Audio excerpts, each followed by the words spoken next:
Hi there. Good morning, good afternoon, good evening, wherever you are. And today's guest, is going to get delivered in a box. And unfortunately, while the video was playing, my guest arrived on that package. So it's just been delivered by, the courier. So if you don't mind, I'm going to just, get that package. So I just started to open it, and give me a minute and let me just see. Yeah, there you go. All right. Okay. Thank you so much. Todd, I hope it was not too hot there, and welcome to India. Um, Not too bad, thanks, Abhijit. How are you? Good. Was it uncomfortable in that box? It's not bad at all. It was very lots of popcorn in the box. So Oh, okay. All right. I'm so glad that, you could join in. Thanks a lot. And Todd, I've sort of introduced you as a person who is a future of work strategist. And of course, for the viewers, I must tell you that I met Todd, on Clubhouse, which is where the app, which is a drop-in audio app. And I was extremely intrigued by the framework that he used. I'm going to sort of request Todd to talk about that also in a little bit later. But he works with a number of different groups in higher education. Actually, you know what, Todd? Why don't you introduce yourself and tell us how exactly do you go about bringing the higher ed piece and the corporate piece together, and then walk us through all the things that you're doing? sure. Thanks, Abhijit. Thanks for having me. It's a real pleasure, and it's been great to get to know you over the last couple of months. So I work with higher ed, and I'm gonna get out of the box here if I can. Yeah, because we need to think out of the box. That's what we tell everyone. So while I'm going to put this in a solo thing, while Todd climbs out of the box and makes himself a little more comfortable, Todd, you have to let me know when I can show you outside the box. So if you can step out of the box, we can get started with that as well. Okay, all right. Thank you. This will be perfect. Okay, so that's so much better. Maybe you move a little more to your to the side so we can see you. Yeah, How's that? So I work with around 4 dozen institutions of higher education in the United States. I'm involved in lifelong learning projects around the world, and primarily what I do is I bring corporations, large employers, small, medium, and large employers, really together with those institutions of education, and make sure that priorities are aligned, that we're thinking about the future of education as it relates to the future of work, and just consistently looking at how we create new programming to benefit learners of every age. So when you say, this whole business of education has not been reinvented for heaven knows how many 100 years. And so what are you going to do which is different? How are you sort of viewing education differently in terms of, from a media point of view? Help me understand that. Yeah. There's probably 3 primary aspects here. One significant part of it is, at this point, as we think about higher education, it's the evolution of programming to accommodate lifelong learning. So above and beyond the 2-year and 4-year degrees, at least in the US, and the postgraduate degrees, there's an opportunity to create credentialing programs that allow people to learn what they need to learn, when they need to learn it, in order to further their career path in a given industry or in a next industry. As we think about Generation Z and those young workers just coming into the workforce today, the expectation is that they will have 17 jobs in 5 different industries. And so this is about creating a continuous learning engine and leveraging our educators to do that. In addition to all of the disruptive entities and ed tech companies that are spinning up and the different models that are there, there's an opportunity to leverage today's infrastructure, our teachers, our professors, our educators, to allow us to learn at scale. So that's the first piece, is around continuous learning, leveraging micro-credentialing in addition to the degree-based programs. And then there's the modality of how and where we learn. Remote learning clearly has come into the picture in a big way over the last year during the pandemic around the world.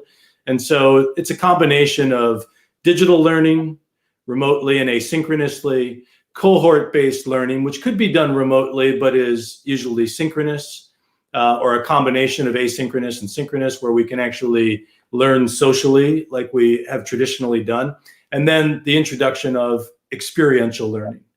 And so the opportunity to take the knowledge and turn it into skills and capabilities by working on projects together.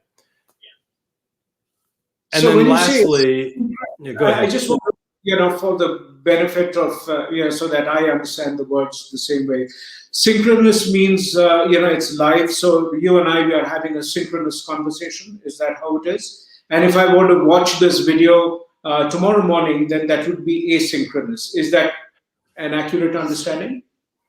That's right. And in education, over the last year, we went to remote, but very few teachers and professors actually went to asynchronous. So we're still delivering the same content or similar content, and we're doing it at the same time. And so there's very old and well-accepted models like the flipped classroom, where we leverage individual self-directed time to learn using video or other technologies. And I would expect that extended reality will come into this picture here in the near term, in the next few years. But then we use the time that we're together to reinforce, reflect, and learn in a social way. Terrific. So for the benefit of our listeners, I'm talking to Todd McLees, and we are talking about new media literacy. And we are just sort of really trying to understand the kind of breadth of work that Todd does in rethinking higher education. And what is it that, understanding media could mean for, not just education, but for you and me together, what it could mean for the way that we communicate with others and in the work that you do, all of that. And that's what we are going to discuss today. So Todd, I want to just take this to a little bit of now focus on the media part of it. When you say new media, what is that timeline that we are talking about? What is new for you, and, how would you define that? And what can give me some examples of, we have now millions of platforms, millions of apps. So what is new media really? I mean, I think, we could be thinking about things like social media platforms like Twitter and Facebook and Messenger and Instagram and those technologies. Facebook and Twitter have been around for up to 15 years now, right? Facebook was around 2006, Twitter was around 2007. And so I don't know if that's still new, but it's certainly digital media. And then when we think about how you and I met, Abhijit, over the last year, applications like Clubhouse and now Twitter Spaces and some other competitors have come into this audio only track. And you and I have spent a fair amount of time together over the last couple of months, learning from one another and from many people in a room. And this is a place where you can either have very surface level conversations, or you can get very deeply into highly technical subjects. And so those rooms, as they're called, those conversations can last 30 minutes, or they can last 18 hours or longer. And thousands of people come through. And then we can look at collaboration tools like Mural and Miro and other tools that are meant to allow teams to innovate remotely. It's these types of literacies that are becoming more and more important what we're doing using StreamYard right now and broadcasting a message, our conversation to your followers is another form of that, or Zoom, Google Meet, and Teams as ways to stay in touch and keep that personal level communication, either one-on-one or within our teams in the workplace as well. So, do you sort of view, this whole business of learning about new media? Let's take anyone, and maybe, since you and I both have a common background with Clubhouse, which is a drop-in audio. Can you just explain what is drop-in audio, and then, how did you go about learning, and to explain to me this whole process of how do you learn new media? I think it's immersive learning, right? And certainly Clubhouse, I'd love to understand your experience to know if it's different than mine, but I've been on Clubhouse now for since February 21st. So where are we? About 10 weeks. And I would say the first 3 weeks, I hardly said a word. I sat and listened to the conversations. I made my way from room to figure out what was really going on in those conversations and whether or not I was compelled to participate or at least interested enough to stick around. And then I started chiming in a little bit more often, raising my hand, going up on stage and being part of the conversation. And then a couple of weeks later, I started moderating rooms with our mutual friend, last week's guest, Greg Sattel. And then, that continued to evolve. And my experience has been, it is the greatest networking tool that I have ever seen on any social media platform, any in real life opportunities, etc. I've built more network connections with high quality individuals in the last 10 weeks than ever before in a 10-week segment during my career. What about you? What's your experience with it? So I too, I think I joined from 10th of January, if I remember right. And then, as you rightly described, it was initially, I would just sit and listen to what people had to say, and I found it really fascinating. And what intrigued me most was the ease of, finding really high quality conversations on a variety of topics. And of course, it's dependent on the kind of people that you follow. But yes, I've met some really fascinating people out there, and the fact that I wouldn't have potentially met someone like you had it not been for Clubhouse. And then so you sort of invite the person, and then you discuss the ideas, and you are talking in some of these forums. So is that, in some sense, is that the way in which we should be learning new media? Is that the method? I mean, if one had to sort of imagine you are creating a course called How to Learn New Media. How would that be structured? What would be a way of learning? I think it depends on what we're talking about, but in terms of which platform. But when I think about text-based or image-based, like Instagram, Twitter, Facebook, etc., some of that could probably be best explained by younger people in our lives. Or YouTube videos and understanding, but I always think there's some value to auditing what's going on and being intentional about to what level we want to participate. I've not engaged at all. I'm hardly engaged on Facebook. I was hardly engaged on Twitter until the Clubhouse overflow, if you will. The same is true of Instagram. I had an account, but I didn't even have a post ever.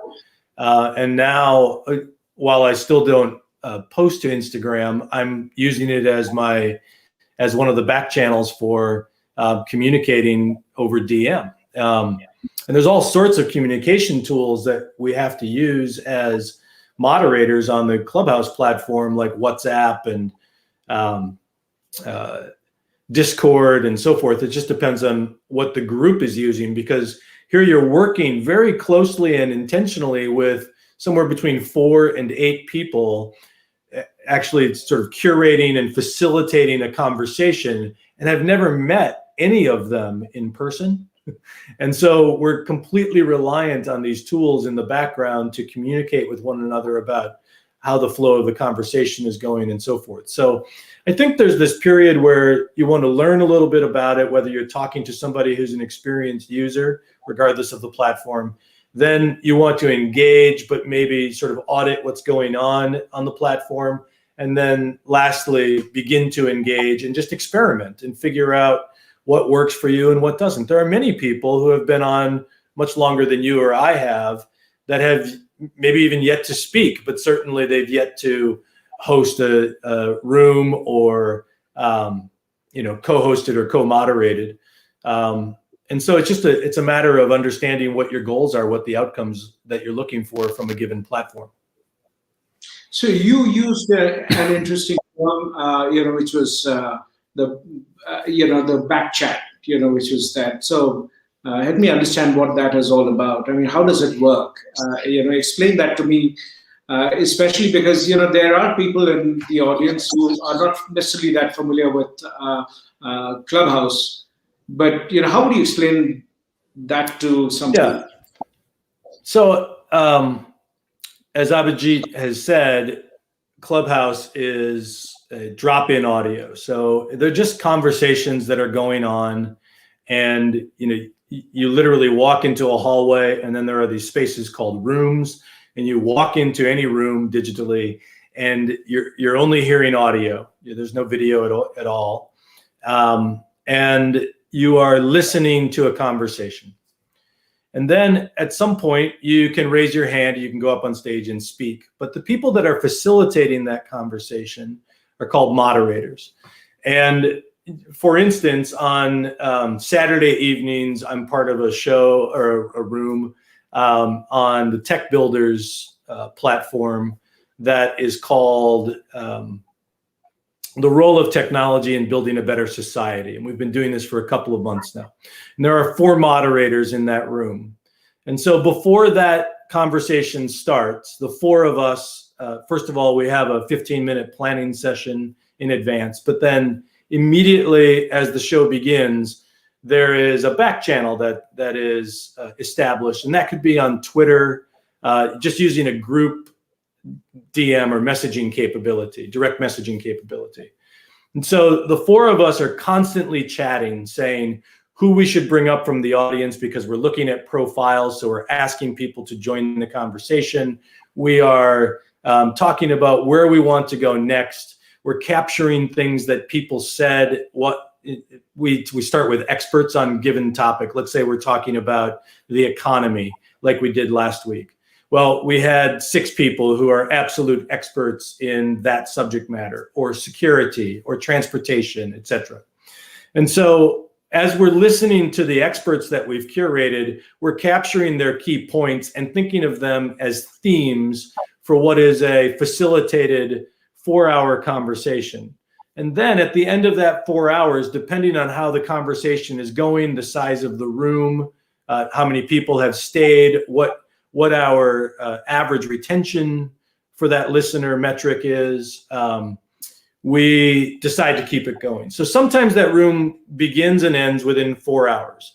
And the longest it's gone is 18 hours, which seems insane. But imagine that over 18 hours, you go to a conference in real life, and over 18 hours, you have the opportunity to visit with 26,000 people, because that's how many people came through that 18-hour room. Well, for that 18 hours, there's little bits of ebbs and flows. The first 4 hours are the most intense, and we are constantly chatting with one another in the background, talking about what's going on in the room, how to move on to the next topic, who to bring into the conversation, and so forth. So we're just using text-based. And again, I've never met any of those people. In fact, I've had 2 Zoom conferences, 2 separate Zoom conferences with 2 of the other 3, and the other person I've never talked to other than on Clubhouse. And when so I was part of one of those rooms, where you were talking about disrupting the MBA, and so I was a part of that conversation for a little bit. One of the interesting things that struck me was, for something like this, it has the potential to completely remove the need to go to a conference, or this can be another format of a conference, if you will. And I kind of think that Yes. that's going to become the next set of branded conferences. That's for sure. The other thing that I think about is, in an organization, the ability to leverage something like Clubhouse or its equivalent to help people learn could be just completely amazing. So you could just have terrific conversations with people. You would get into rooms, to do a one-on-one mentoring session. So many possibilities. Is this something that you see getting larger adoption? And when I say larger adoption, it's because right now it's not available. Clubhouse as an app is only available on Apple platform, and once it goes on to Android, I think countries like India, which are predominantly Android setups, are really going to explode out there. So I can see that really big happening. Do you think it is going to be that, or is it going to fade away and give way to something else? What is your take?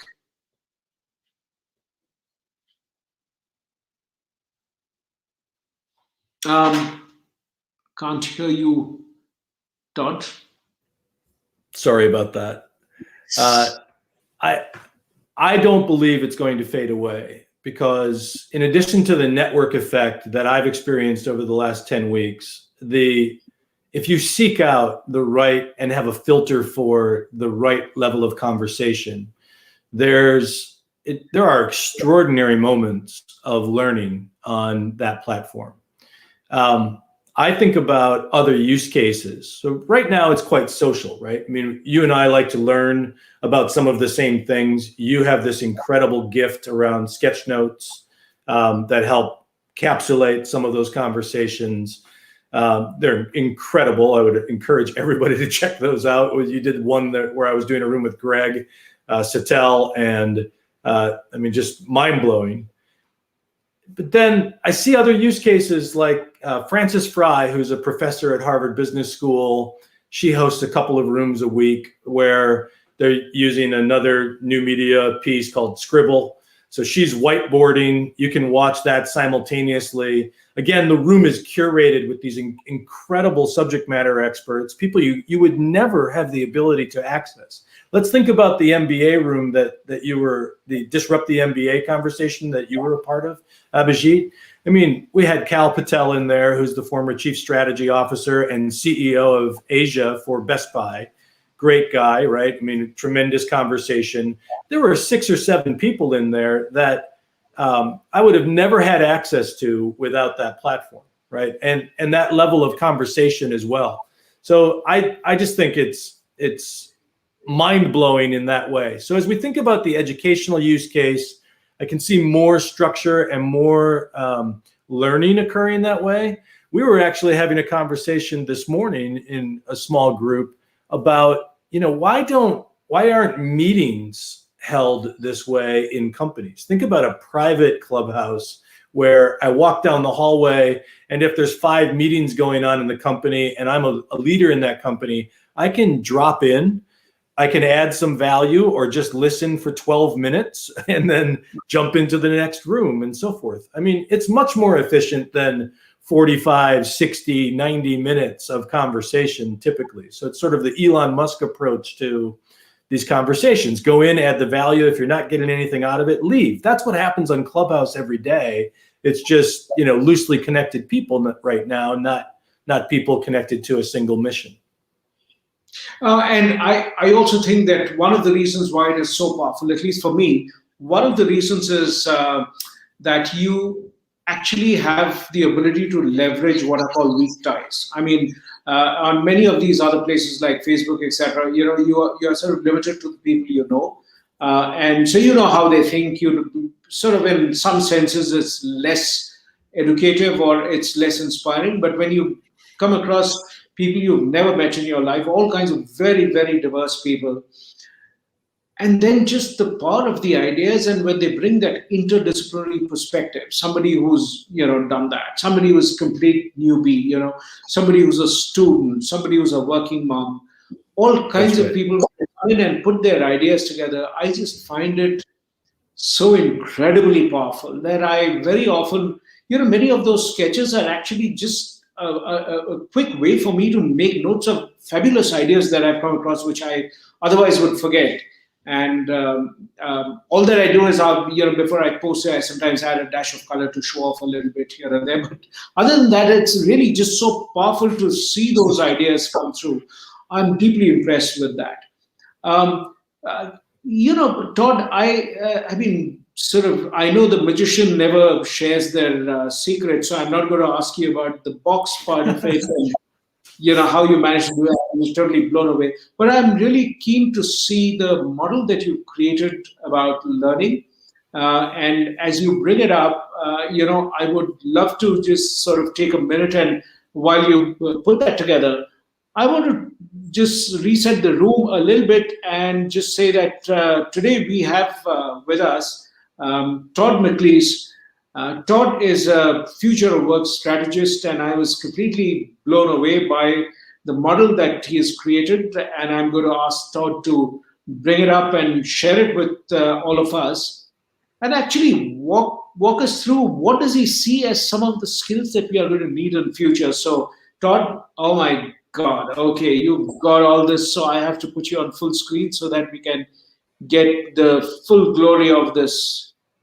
Oh, wow, look at that. I mean, you've got all these things at the background. So this is like a screen at the back, is it? I mean, so how are you doing this?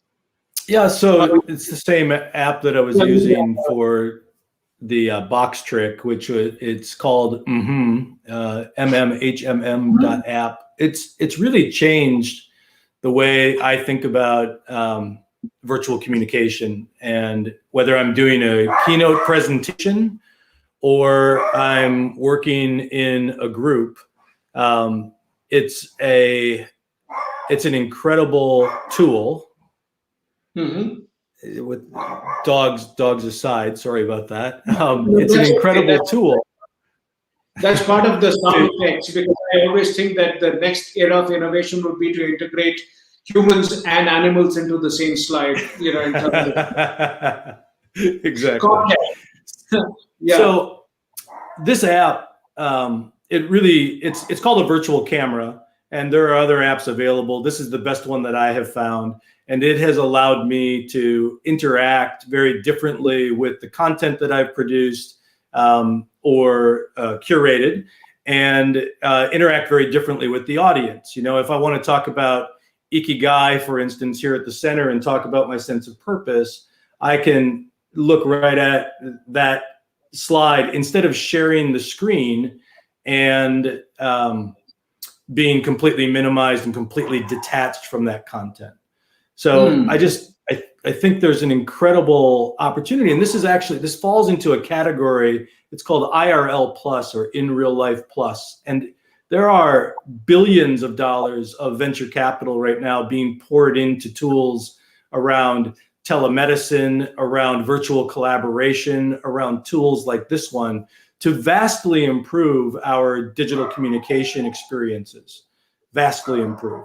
And so with all of those opportunities, I think things like, it's called Zoom fatigue, but virtual meeting fatigue, I think that really becomes more and more, or less and less a challenge, and more and more secondary to all of the efficiencies and productivity increases that we can actually achieve by communicating either asynchronously or communicating digitally without having to travel. I know that you've likely traveled very much in your career. I used to have a job where for around 8 consecutive years, I traveled 250,000 miles. Now I recognize I'm talking to somebody in Bangalore, so I know traveling in Asia is even more significant because of the expanse. I spent a lot of time going between the US and Europe, and 250,000 miles a year in the air takes an awful lot of time. And I relish the opportunity to work from home or work remotely with clients and so forth. So these tools like this one that allow me to interact very differently with the content and engage the audience in a different way, it introduces this concept of novelty into the conversation, and novelty is a flow trigger. So as we think about ways that we can feel our best and perform our best throughout the day, we want to constantly look for ways that from a neuroscientific standpoint help us increase productivity and help the way we feel. And so as long as we can keep building tools like the one that we're using right now, I think it continues to be a better and better situation. The framework that you see behind me. Go ahead. Yeah, Abhijit. just talk to me about those four chunks that you've got. The wheel divided into these four. So you've got all of them beginning with C. Is it collaboration? No, just go ahead. Talk to me about those. Sure. So in the next era of innovation, which is Greg Sattel and I have collaborated on this. Now we have more than 90 collaborators. I expect this framework will continue to evolve. But we're entering this new era now, right? If you listen to Greg or read Greg's content, he'll talk about the end of the digital era. We're entering the cognitive era, the quantum computing era, the neuromorphic era, and so forth. And so as we think about that acceleration of technology and all of the accelerators and disruptors that we're all experiencing in whatever industry we're in, the pandemic is an accelerant. The social justice and equity movement globally is an accelerant to this disruption. Globalization, climate change, all of these things, as we factor in all of these aspects, we have to understand what skills we need as human beings. And it's not just STEM skills. The acute issue that we have right now is a lack of digital skills in the workplace. And so there is certainly that aspect, but we can't solely focus on the acute. We have to look longer term. And if you look at the data from the World Economic Forum, McKinsey, Deloitte, and other major consulting firms throughout the world, it's very consistent that the skills that are most in demand going forward from today to 2025 is where most of the studies are. We look at high cognitive, so very human level of thinking, and then social and emotional skills. And so I believe in order to deal with all of the disruption, and some of this is Thomas Friedman and Heather McGowan's impact on my thinking and their work, there are four things that we need to do to create this systematic momentum, or propulsion, as Friedman calls it. And those four things are to get past the cliche and instead treat as an imperative the need for continuous learning and self-innovation. The second piece is around, and it's the part that's behind me right now, but the second piece is around exploring and unleashing human potential. So truly understanding what we do that machines can't do. The third piece right up here is around humans collaborating in impactful and intentional outcomes-focused ways. And the last piece is around the inevitability of the convergence of human beings and intelligent machines, because in addition to doing our own critical thinking or working across our team, we will more and more, as we head just towards 2025. So this is not futurism. This is right now. These technologies exist. This is just a function of these technologies being adopted in the workplace. We will rely more often on machine learning and artificial intelligence to augment our decision-making. And of course, there are many use cases for those situations already in the workplace, in healthcare, and across multiple industries. So with those four imperatives in mind, we have taken a swing at and continue to evolve this model around what skills and mindsets are required in order for human beings to move forward and be of high value in the workplace. And the reason that all of these skills come into play is we think about how things have changed from a technical skills or hard skills, if you will, perspective. In our careers, Abhijit, as a chief learning officer, you know this, in 1990, if we learned a new skill, the half that life of the value of that skill was 26 years. So in a 50-year career, you might consider the thought that one reskilling would take care of our careers if it happened in in a timely way, right? At the midpoint.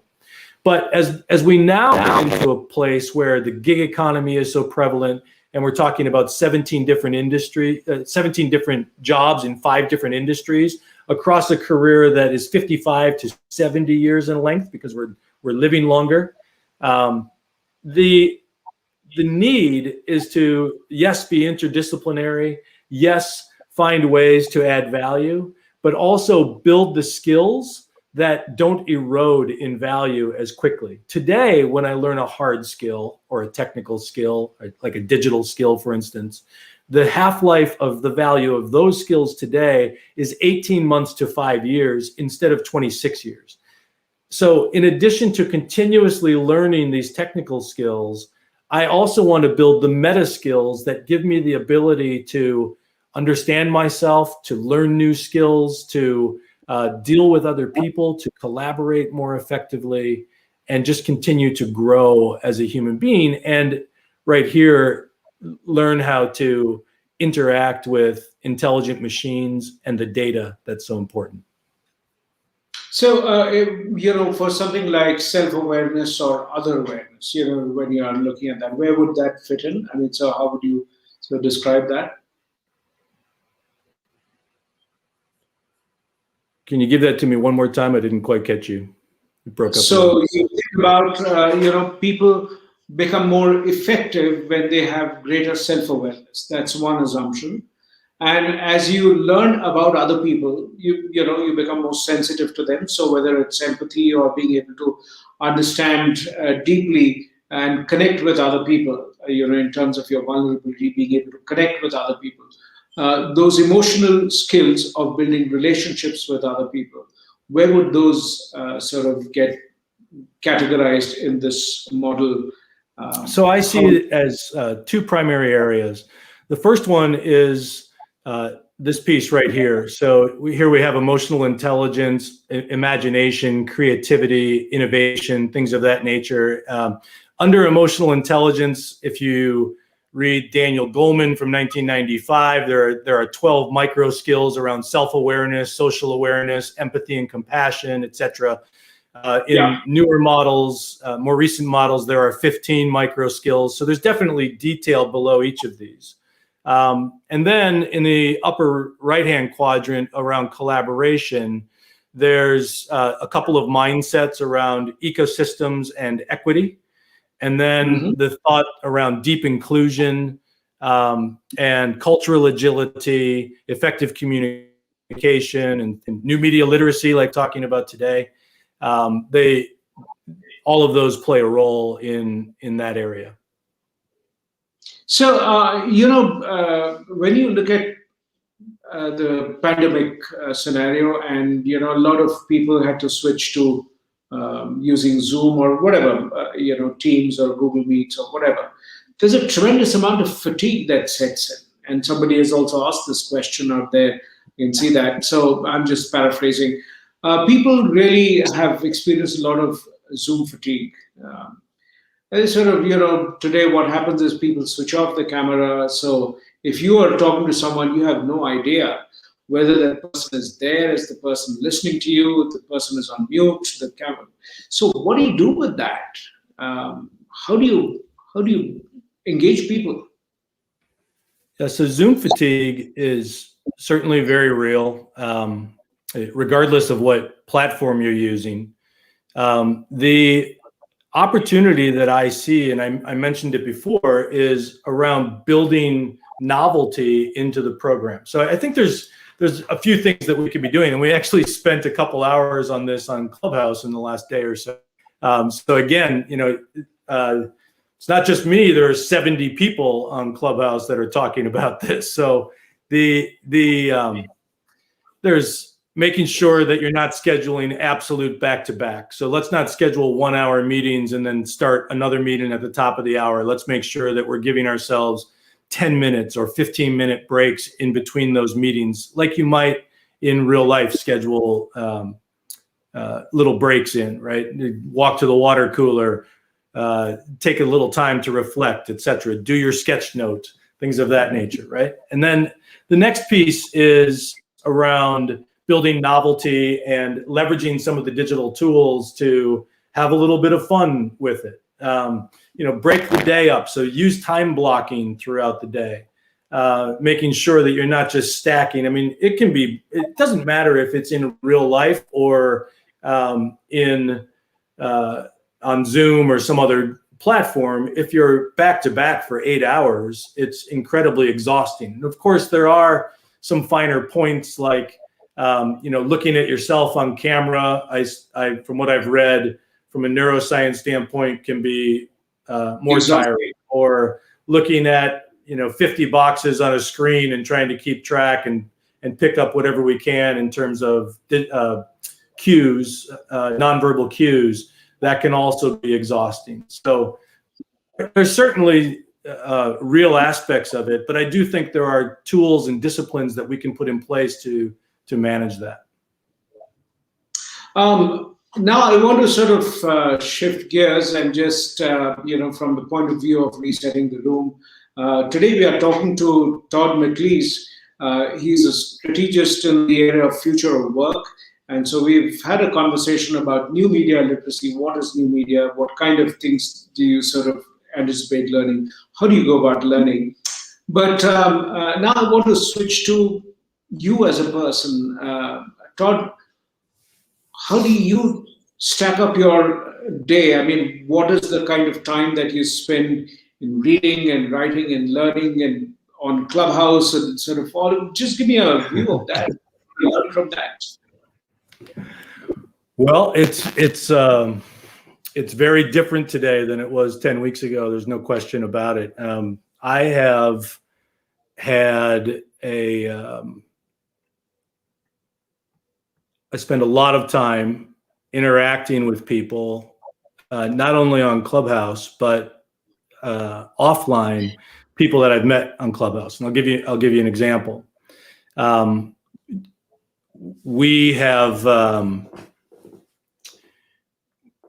We've been working on a project, a group called United for India, and of course, Abhijit, you're living this, and that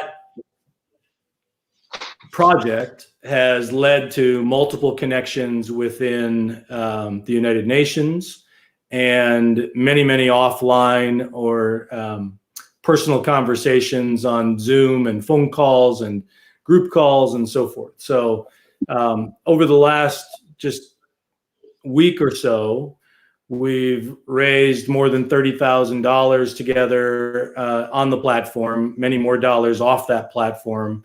We've connected groups like Oxygen for India to suppliers in the United States, like Direct Supply, who has really stepped up and found ways to ship thousands of oxygen concentrators to India, where there's such a dire need right now. So I'm spending a lot of time working on passion projects. I'm also spending time with clients in higher education, and sometimes that work intersects. That's what I try to do all day long, is to make sure the work is intersecting.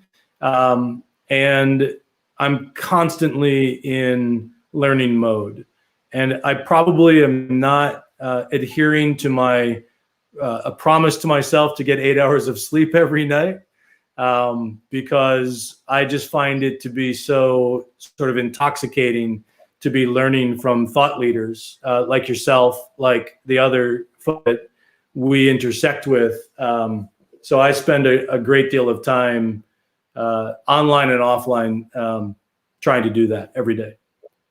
Actually, during that 18-hour conversation, I remember, there was a time when we were discussing this stuff about, reinventing the MBA, where it must have been like 3 o'clock in the morning for you. And I was wondering how you're even, coherent. And I was deeply sort of psyched up by that. I said, wow, this guy's got some energy. So thank you for all the work that you're doing on, for COVID relief in India.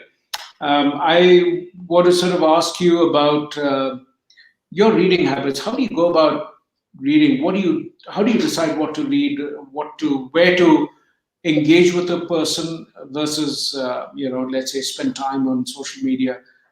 How do you make those? My Kindle has exploded over the last 10 weeks too, right? Because when you talk to people who are really smart and understand a topic very deeply, and then they recommend 3 books, Amazon's doing very well because of that. The way I read is, sorry, I had a call come in. The way I read is I had a few areas, whether if it's future of work related or future of education related, I'll buy that book and I'll skim through it. If I listen to a podcast or now participate in a Clubhouse session that features that author and I'm intrigued, I'll more likely actually read the book. I try to read 1 book a week and skim through a few others. And I think some of that reading is actually audio books as well on Audible. And I would say that Clubhouse has replaced almost all of my podcast listening and a fair amount of my Audible, but I still take time to journal every morning and read every night. So I have to get, some of that time in, at least 30 minutes a night for that, because it allows me to be a little reflective about the day and about what I'm learning and how I'm prioritizing those things and so forth. How did you get interested in this whole thing of future of work, and what was that like? Yeah, it evolved. I got involved in a couple of large digital transformation projects with significantly advanced manufacturers, and I started to understand the skills gap as a function of that. And coincidentally and serendipitously, at the same time, I was invited to participate in a few different scenarios in higher education, one of which is a significant collaboration between the 18 2-year and 4-year public and private higher education institutions in the region in which I live, in Wisconsin, in the United States. And that conversation, as it evolved over about a 6-month period of time, and at the same time I was engaging with these manufacturers, it really helped me understand how significant the skills gap is.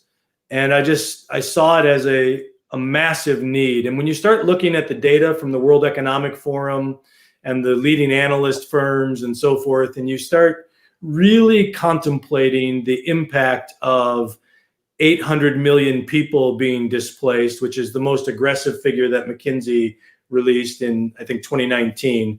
That's a quarter of the workforce. That's pre-pandemic. That's just replacement because of the potential for automation. And again, this is so key, leveraging technologies that already exist today. Nothing needs to be invented, only adopted. And then you start looking at 50% of the workforce needing to be reskilled by 2025.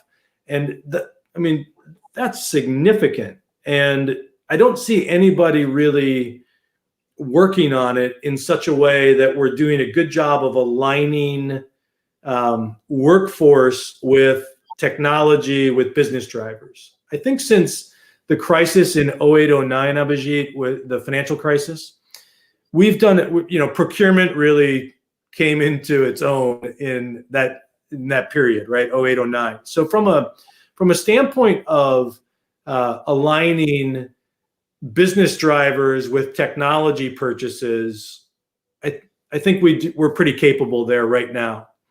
But 3 out of 4 digital transformations fail to meet business objectives. And the reason for that is not the misalignment between technology and the business. It's the misalignment with the people. It's the thought that our workforce doesn't find out about automation or evolution of the role until the very last moment, until the decision's already been made. So we're not proactive in the way in which we invite them into the conversation. We're not proactive about the way in which we involve them, about what contribution they make in the organization, and the contribution. Here, I can actually fix that. And the contribution that, how's that? Is that better? Yeah, that's fine. Yeah, sure. And the contribution that they're going to be able to make in their evolved role. I'll give you one example. It's a very simple one. There's a small company, a $10 million. It's not just the multi-billion-dollar multinational companies that are having to find ways to digitally transform in order to remain competitive. It's all of us. And so there's a small $10 million or so company in manufacturing, and it's family owned. And last summer, during the pandemic, one of the children came home from school, and she automated using robotic process automation, not important, but a simple technology. She automated 1,000 hours of management time just during her summer break. So she learned the tool. She automated 1,000 hours of tasks, which were things like weekly reports that they used Excel for previously. And by the time she went back to school, she had a certificate in the tool, and she had performed this automation. Now, in that particular instance, that company is mature enough and have a great leader. And they were able to say, and here's how we'll leverage that 1,000 hours of freed up capacity to get more value for the enterprise. And so it was proactive, okay?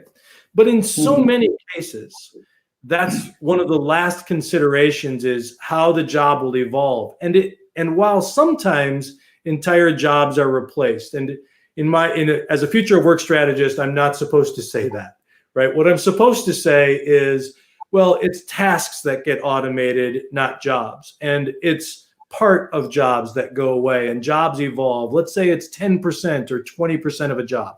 And oftentimes that's true.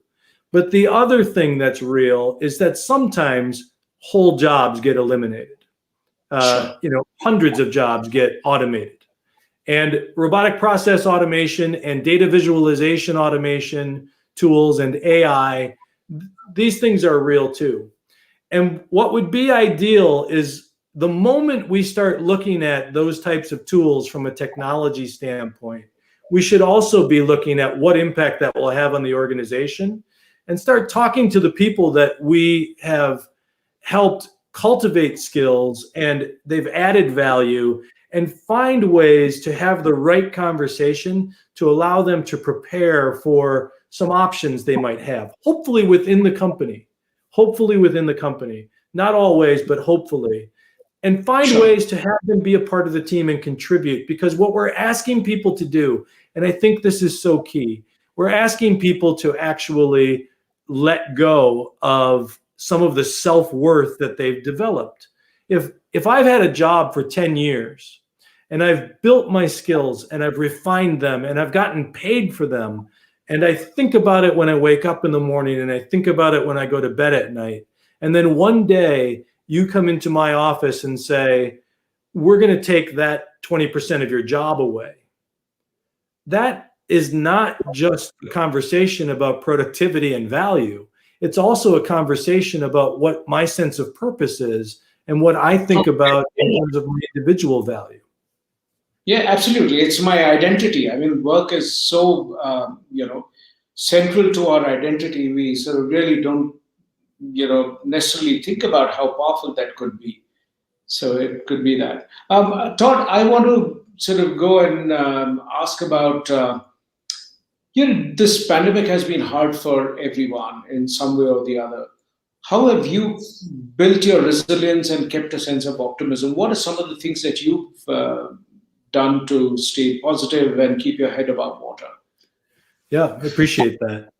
I have an awful daily meditation practice. I'm not very disciplined about it. My 25-year-old son is actually an ordained Buddhist monk in the Thich Nhat Hanh tradition. So I have a great resource to continue to coach me. I read, I reflect, I journal. How much time do you spend on that? So it's become around 15 minutes in the morning on writing, on journaling, and about 30 minutes at night.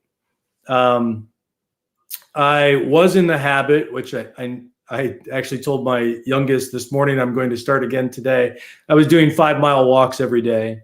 And certainly you can be multitasking on calls or Clubhouse or whatever the case may be. So I think walking and getting outside has been huge. I live in a very cold climate, so now that it's May, it's lovely weather, and so I want to start taking advantage of that.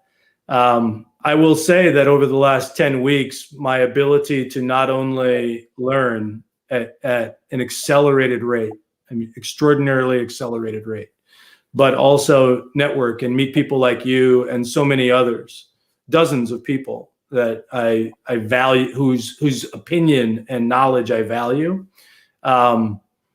is it's uplifting for me.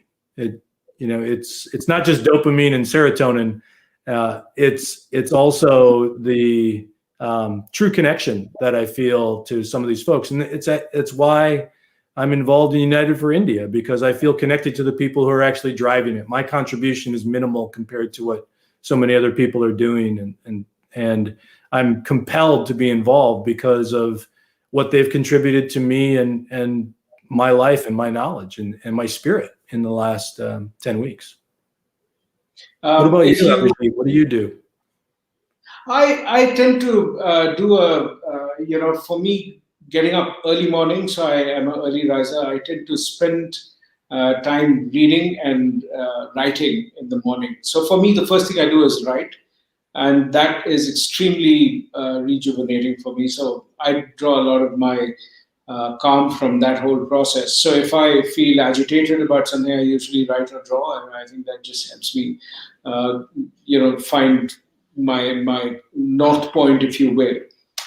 But beyond that, I think that I derive a lot of comfort by talking to people. So I do connect with a bunch of my friends almost every day. So that's one of the things that I've kept going. Whether it's customers, my friends, I mean, just to have non-work related conversations, I find them very, very meaningful. So I do sort of look at that. We built some structure into, a small group of friends would get together on Zoom once or twice a week. Family, we were doing almost every night for a while. I think as things began to open up in the United States, we got away from that, but we may have gotten away from it prematurely because we certainly haven't returned to our normal social calendars and so forth, or social norms. So, I think there's been a little bit of distance created in family and friend relationships because of that. We let go of the coping mechanisms, if you will, the digital tools that we were using to connect a little sooner than the world was actually ready to get together every day. So.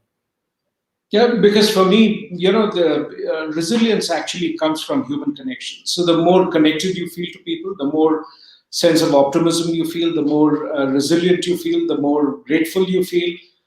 So I think they're all connected, and therefore I'm, while I kind of always say that technology is efficient, but it does not in any way fulfill my need for human connection. So I like to be there in the room with people. I like to be there talking to people, look at an audience. So for me, speaking to an audience online is never the same experience as I feel when I'm in a conference hall. And sort of do that. I understand that it's more efficient and all that. I can speak to one conference in India, another one in US. I could do that. But it's different when you go there, because it's not just the transaction. It's about meeting people. You meet friends. You kind of make new friends. You bump into people you would never expect to see and all of that. So for me, that human connection. If I had not been on Clubhouse, I would have never met you. And if I had not met you, I would have never had the privilege of having you in this conversation. And my audience would have never met somebody like you. So we are coming up to the close of the time, and I just want to say thank you very, very much. It was great. We've never had anyone talk to us about new media literacy, future work, education, meditation, and a bunch of different things. It's been lovely conversation, and I want to say thanks. Where could people connect and reach out to you if they wanted to? So LinkedIn is a really great place to get me. Just the name that you see there on the screen is me on LinkedIn. Twitter and Instagram is last name, first name. So McLees Todd. And you can certainly find me on Clubhouse in rooms as we saw some Android testers come into rooms yesterday. So it feels like now that Twitter has launched Spaces, there's a big push by Clubhouse to make sure the Android users are welcome on the platform too. So we have great rooms. Abhijit's in a bunch of those rooms, and we love to dive into topics that relate to technology as well as the human skills piece, the human aspect of it. So, thank you so much, Todd, and I so Abhijit, appreciate it. Was absolutely my pleasure. I appreciate you asking, and I'll do it anytime. And I love the fact that we've been able to learn from each other over the last 10 weeks, and I'm looking forward to a lot more of it. Thank you so much. I'll take you up on that and connect with you offline as well. Thank you. Okay. Bye-bye. All right. Thank you.